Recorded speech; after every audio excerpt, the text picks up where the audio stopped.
Bismillahirrahmanirrahim. Assalamualaikum warahmatullahi wabarakatuh. Selamat pagi anak-anak. Kita bertemu lagi pada kegiatan belajar mengajar daring. Yang Bu Listri harap pada hari ini kamu dalam keadaan sehat, bergembira dan bersemangat. Pada pagi hari ini kita belajar tentang apa? Kita belajar tentang ASEAN. Sebenarnya ASEAN ini adalah pelajaran yang dulu pernah kita pelajari pada pembelajaran 1. Karena durasi yang terlalu panjang, maka Bu Listri tidak bisa mengulas secara luas, hanya sebagian saja. Dan pada saat ini di pembelajaran 5, Bu Listri akan bahas ini dengan lebih lengkap lagi. Sekarang kita pada tema 1, subtema 1 pembelajaran 5. Yang akan lebih banyak membahas tentang kehidupan sosial budaya masyarakat ASEAN. Sebelum kegiatan pembelajaran ini kita mulai, Bu Yustri harap kamu menyiapkan dulu buku paket temamu. Dibuka tema 5, halaman 49, dan nanti untuk membahas ASEAN, buka bukumu di halaman 8 ya. Jadi antara halaman 49 dan halaman 8. Selain itu, Yulistri juga minta kamu siapkan juga alat tulis dan bukumu, karena nanti jika ada informasi penting pada video ini bisa kamu catat. Ketika kamu mengerjakan soal di link soal, kamu tidak perlu lagi memutar ulang videonya, sehingga dari hasil catatan itu kamu bisa mengerjakan. Oke, kita mulai. Wow, ada gambar peta Asia Tenggara. Ini sudah Bu Yulistri pernah ulas sekilas di pembelajaran 1. Nah, sekarang di peta Asia Tenggara ini ada negara Indonesia, Singapura, Malaysia, Thailand, Singapura. Untuk sementara ini 5 negara ini yang Bu Yulistri sebutkan, karena masih ada 5 negara lagi, karena ada 10 anggota ASEAN. Nah, untuk sementara ini 5 dulu. 5 negara ini, yaitu Indonesia, Singapura, Malaysia, Thailand, dan Filipina, adalah 5 pendiri gerakan ASEAN. Mereka, kelima negara ini diwakili oleh delegasinya, antara lain Indonesia diwakili oleh Adam Malik, kemudian Malaysia diwakili oleh Tun Abdul Razak, kemudian Thailand diwakili oleh Tanat Konan, kemudian Singapura diwakili oleh S. Rajaratnam, kemudian Filipina diwakili oleh Narciso Ramos. Kelima delegasi inilah yang akhirnya membentuk deklarasi Bangkok yang menyatukan kelima negara ini menjadi sebuah organisasi negara yang bernama ASEAN pada tanggal 8 Agustus 1967 pada saat deklarasi Bangkok dicetuskan. Nah, selain 5 negara ini, ada 5 negara lain sebagai anggota ASEAN, yaitu Brunei Darussalam. Kenapa mesti sebutkan Brunei Darussalam? Karena setelah ASEAN terbentuk pada tahun 1967, Brunei Darussalam masuk menjadi anggota ASEAN pada tanggal 7 Januari 1984. Dan selanjutnya ada Vietnam. Vietnam masuk ke ASEAN pada tanggal 28 Juli 1995. ada Laos dan Myanmar. Kedua negara ini bergabung ke ASEAN pada tanggal 23 Juli 1997. Selanjutnya Kamboja. Kamboja 30 April 1999. ASEAN menjawab kebutuhan hidup bertetangga. Kamu pasti pernah merasakan nyamannya hidup bertetangga. Hal ini terasa saat semua keluarga saling mendukung, saling membantu, dan bekerja sama. Kenyamanan dalam bertetangga perlu diwujudkan karena tiap keluarga memiliki kepentingan yang sama. Hal itu juga yang mendasari terbentuknya ASEAN. ASEAN adalah sebuah organisasi internasional yang beranggotakan negara-negara di kawasan Asia Tenggara. Negara-negara ini bersatu karena adanya persamaan letak geografis dan kemiripan budaya. Kepentingan yang sama dalam memajukan pertumbuhan ekonomi, sosial budaya, serta menjaga keamanan kawasan menjadi dasar pertimbangan para tokoh-tokoh dunia pendiri ASEAN. Pada tahun 1967, ASEAN berdiri atas dasar Deklarasi Bangkok, seperti yang boleh diterangkan tadi. Saat itu, tokoh-tokoh dari 5 negara yang terlibat dalam diskusi menjadi pencetus dan pendiri organisasi ini. 5 negara yang menjadi anggota pertama ASEAN di tahun 1967 adalah Indonesia, Malaysia, Thailand, Singapura, dan Filipina. Para utusan dari kelima negara tersebut yang sekaligus merupakan tokoh-tokoh pendiri ASEAN adalah Adam Malik dari Indonesia, Tun Abdul Razak dari Malaysia, Tanat Koman dari Thailand, S. Rajaratnam dari Singapura, dan Narciso Ramos dari Filipina. ASEAN harus dapat memberikan manfaat bagi semua anggotanya. Untuk itu, berbagai kerjasama dikembangkan untuk memajukan kesejahteraan semua anggotanya. Kerjasama di bidang ekonomi, sosial, budaya, serta politik dikembangkan demi kemajuan semua anggota. Manfaat yang dirasakan oleh anggota-anggota ASEAN membuat semakin banyak negara yang kemudian bergabung dengan organisasi ini. Saat ini ada 10 negara yang menjadi anggota ASEAN. Berdasarkan urutan waktu bergabungnya, negara anggota ASEAN tersebut adalah 1. 5 negara pendiri yaitu Indonesia, Malaysia, Thailand, Singapura, Filipina yang bergabung pada tanggal 8 Agustus 1967. Kedua, Brunei Darussalam bergabung pada tanggal 7 Januari 1984. Vietnam bergabung pada tanggal 28 Juli 1995. 4. Laos dan Myanmar bergabung pada tanggal 23 Juli 1997. Dan kemudian Kamboja bergabung pada tanggal 30 April 1999. Masyarakat negara-negara ASEAN memiliki kehidupan sosial budaya yang unik. Kamu dapat mempelajarinya dengan membaca teks berikut. Nah, itu ada anak yang bangga menjadi bagian dari ASEAN. Brunei Darussalam. Ada apa dengan negara Brunei Darussalam? Kampung Anyer adalah desa terapung di Brunei Darussalam. Tahun 1400, Kampung Anyer sempat menjadi pusat pemerintahan. Saat ini banyak penduduknya yang memiliki perahu pribadi dan disimpan di bawah rumah apung mereka. Budaya Brunei banyak dipengaruhi oleh ajaran Islam. Mayoritas penduduknya adalah orang Melayu. Kata Brunei berasal dari kata nah baru yang diucapkan oleh Awak Alang Betatar, penemu negara ini. Kata Darussalam berarti tempat damai atau rumah.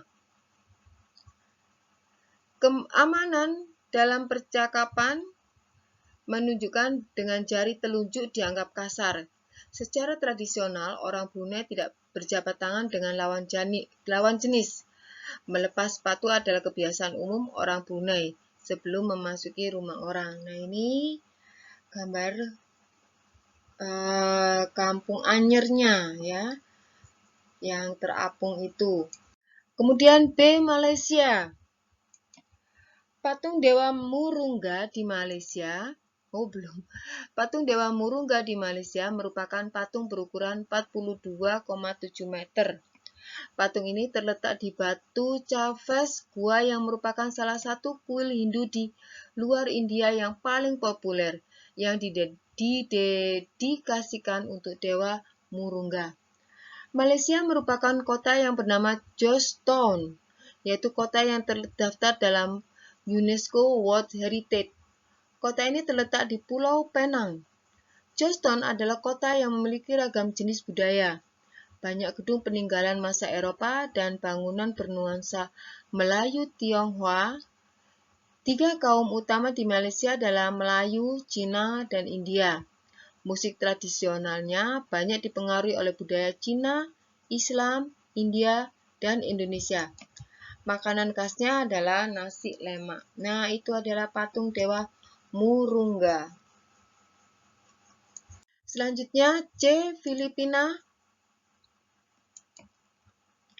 Budaya Filipina merupakan hasil perpaduan antara budaya Barat dan Timur. Kehidupan budayanya dipengaruhi oleh budaya Melayu, Cina, dan Spanyol. Bahasa Filipina adalah bahasa nasional dengan bahasa Inggris sebagai bahasa pengantar untuk urusan perdagangan atau pergaulan. Ada 8 dialek utama yang digunakan oleh masyarakat Filipina, yaitu Tagalog, Cebuano, Ilocano, Hiligaynon atau Ilocgo, Bicol, Waray, Pampango, dan Pangasinense. Po dan opo adalah sebutan orang Filipina terhadap orang yang lebih tua. Mereka memanggilnya dengan menggunakan kata-kata seperti kuya, ate, manong, atau manang, yang merupakan rasa penghormatan. Jabat tangan adalah bentuk salam yang paling sering dijumpai di Filipina. Tarian tinikling merupakan tarian masyarakat Filipina. Tarian ini menceritakan tentang burung tinikling yang berjalan melompat menghindari perangkap bambu petani padi. Nah, itu tariannya. D. Kamboja.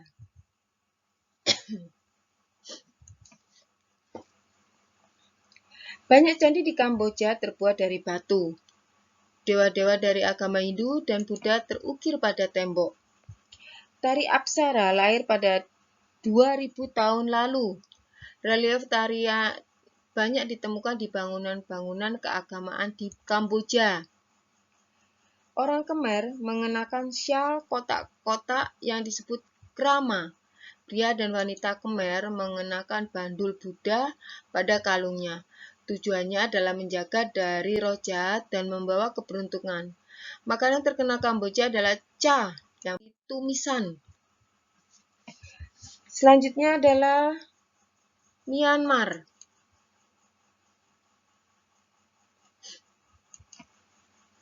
Myanmar disebut sebagai negara 1000 pagoda. 1000 pagoda ya. Hal ini disebabkan karena sangat mudah menemukan kuil-kuil suci Buddha. Mayoritas penduduk Myanmar adalah keturunan Tibet. Bahasa yang digunakan adalah bahasa Burma. Pakaian tradisional Myanmar yang disebut longyi mirip sarung Indonesia. Namun kain ini membelit di bagian tubuh mereka mulai dari perut hingga betis. Longyi yang berbahan kain katun bukan saja dikenakan pria dewasa, namun juga anak-anak dan Sekarang Vietnam. Permainan menangkap jangkrik dengan mata tertutup adalah permainan tradisional anak Vietnam. Anak yang berada di tengah lingkaran matanya ditutup kain, menangkap salah satu teman dan menebak namanya. Vietnam terkenal dengan baju khasnya yang disebut Ao Dai. Topi caping pun banyak ditemui di sana. Orang Vietnam gemar duduk di dingklik, yaitu kursi yang sangat pendek. Tahu dingklik kan? Bukan hanya untuk makan, bahkan untuk mengobrol pun mereka senang duduk di atas dingklik. Mayoritas orang Vietnam memiliki nama keluarga Nguyen. Hal ini disebabkan karena dinasti Nguyen berkuasa mulai 1803 sampai 1945 dan merupakan dinasti di Vietnam. Selanjutnya, Laos. Ada apa dengan Laos? Nama Laos berhubungan dengan penemunya yaitu Ai Lao. Orang Laos terkenal kesabaran dan kesederhanaannya. Hal ini terkait dengan ajaran agama Buddha yang banyak dianut masyarakatnya.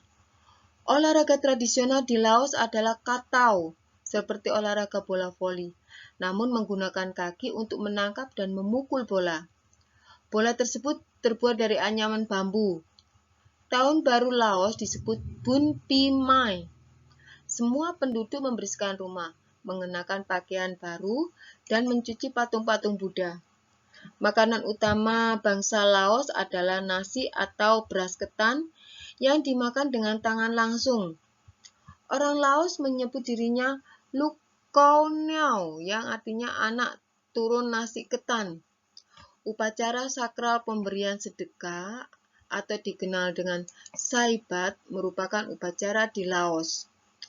Para biksu membawa bakul kecil mengitari sebagian kecil kota untuk menerima sedekah dari penduduk setempat yang mayoritasnya beragama Buddha.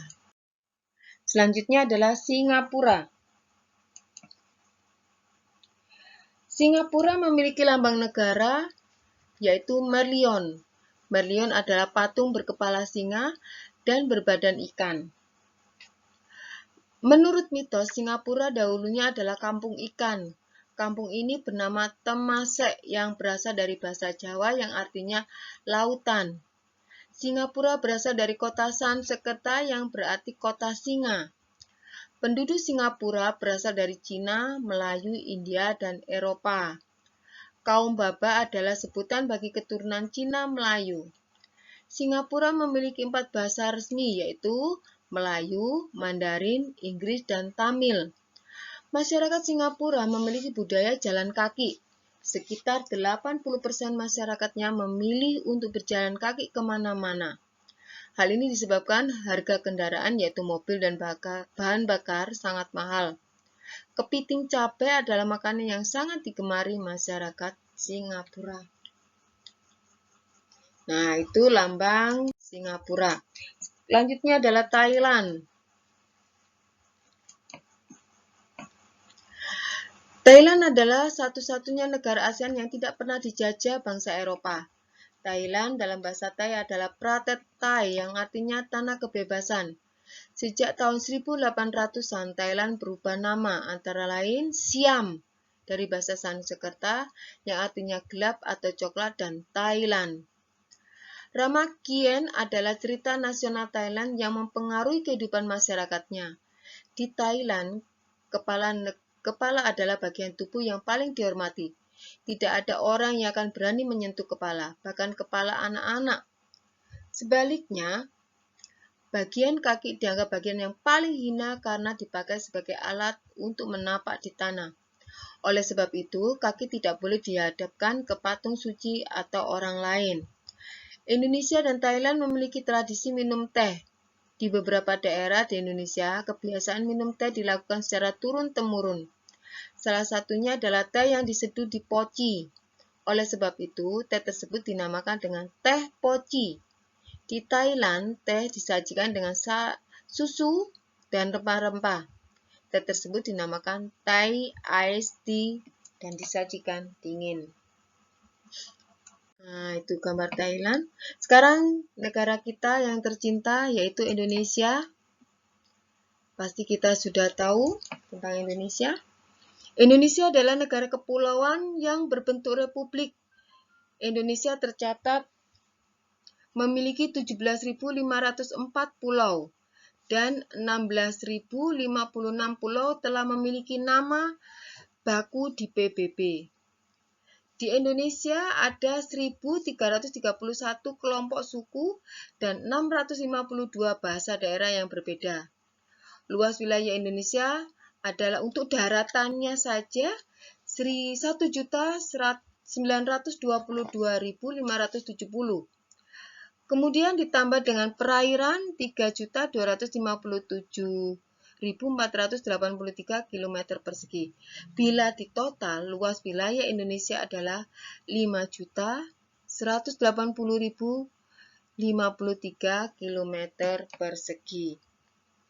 Bayangkan betapa Indonesia memiliki kekayaan yang luar biasa dan sangat berpengaruh di wilayah ASEAN. Indonesia, ibu kota Indonesia ada di Jakarta. Bahasa nasional adalah bahasa Indonesia. Lagu kebangsaannya adalah Indonesia Raya. Mata uangnya adalah rupiah. Tanggal kemerdekaannya Republik Indonesia. Tanggal kemerdekaan Republik Indonesia adalah 17 Agustus 1945. Dasar negara Indonesia adalah Pancasila. Lambang negaranya adalah burung Garuda. Agama yang diakui di Indonesia adalah Islam, Kristen, Katolik, Hindu, Buddha, dan Konghucu. Bunga nasional Indonesia adalah bunga melati atau Jasminum sambac sebagai puspa bangsa, bunga anggrek bulan atau Phalaenopsis amabilis sebagai puspa pesona. Kemudian bunga Padma raksasa atau Rafflesia arnoldii sebagai bunga puspa langka. Kondisi geografis Asia Tenggara. Letak geografis Asia Tenggara berada di antara 3 perairan, yaitu Samudra Hindia, Teluk Benggala itu di bagian barat, Laut Cina Selatan di bagian utaranya, lalu Samudra Pasifik di timurnya. Wilayah Asia Tenggara dibagi menjadi 2 dataran, yaitu dataran berbentuk semenanjung. Wilayah yang berbentuk semenanjung adalah Myanmar, Thailand, Laos, Kamboja, Vietnam, dan wilayah Malaysia yang bagian baratnya.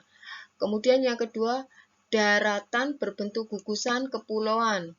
Wilayah yang berbentuk gugusan kepulauan adalah Filipina, Indonesia, wilayah Malaysia bagian timur, Singapura, dan Brunei Darussalam. Nah, sekarang kita menginjak pada pelajaran matematika. Kalian buka bukumu, halaman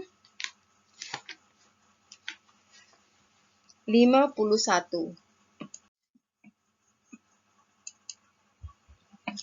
Ini ada tabel yang berisi tentang tahunnya 2016 dan 2017. Lalu ada pembelian jahe yang dibeli oleh orang, jumlahnya 2.172 dan 2.541. Yang dibeli adalah bawang merah, yang dibeli jahe, sekarang yang dibeli bawang merah 9.542 dan 11.946. Jika ada pertanyaan, berapa jumlah keseluruhan pembeli di tahun 2016? Maka jawabannya diketahui pembelian jahenya tahun 2016 ada 2.172. Lalu bawang merah tahun 2016 9.542. Kemudian ditanyakan jumlah keseluruhan pembeli di tahun 2016. Maka dijawab, tinggal kamu jumlahkan. Ya, yang jahenya dijumlah dengan bawang merah. Artinya kamu bisa menyimpulkan, jadi jumlah keseluruhan pembelian tahun 2016 adalah berapa orang. Soal yang kedua, berapa lebihnya jumlah keseluruhan pembeli di tahun 2017 dari jumlah keseluruhan pembeli di tahun 2016? Menjawabnya seperti tadi, yaitu pakai diketahui, ditanya, dijawab, lalu jadi. Diketahui jumlah keseluruhan pembeli tahun 2016 adalah 11.714. Jumlah keseluruhan pembeli tahun 2017 yaitu 14.487. Kemudian ditanyakan selisih pembelian tahun 2017 dan 2016. Nah, kita jumlahkan tadi, kita kurangi yang 14.487 dikurangi 11.714, jadi tinggal kita simpulkan selisih keseluruhan pembeli tahun 2017 dan 2016 adalah berapa orang. Soal yang ketiga, sekitar berapa kalikah jumlah pembeli jahe dari jumlah pembeli bawang di tahun 2017 sekitar berapa kali kah? Nah, kita menjawabnya tahun 2017 pembeli jahe sekian. Tahun 2017 pembeli bawangnya sekian. Kemudian ditanyakan berapa kali daya beli bawang merah dengan jahe? Nah, pembahasannya bawang merah dibagi dengan daya beli jahe. Kesimpulannya, jadi jumlah daya beli pembeli bawang merah adalah, nah kamu tinggal menjumlahkan, kali lebih banyak dibandingkan dengan pembeli jahe. Ya, setelah kamu bagi, nanti kamu bisa menjawab yang jadi. Nah, sekarang akan Bu Listi tampilkan tabel produksi bawang di Kabupaten Gorontalo tahun 2005 sampai 2012. Produksi bawangnya berapa? Nah, dari tabel ini kita bisa menjawab pertanyaan yang ada di bawah ini. Pertanyaan pertama yaitu, urutkan tahun produksi bawang merah berdasarkan jumlah produksi yang paling banyak. Nah, dari sini kita tahu ya, yang paling banyak yaitu tahun berapa? Tahun 2007 ya. Kemudian dilanjutkan tahun 2009, lalu 2005 dan seterusnya. Kemudian soal yang kedua, jumlahkan produksi bawang merah mulai dari urutan ke-1 sampai ke-4. Urutan ke-1 berarti tahun 2005 sampai urutan ke-4 yaitu tahun 2008. Dari hasil 112.000 dijumlah 125.000, 92.000 dijumlahkan. Lalu soal yang ketiga, berapa selisih jumlah produksi bawang merah di tahun 2010 dari produksi di tahun 2007?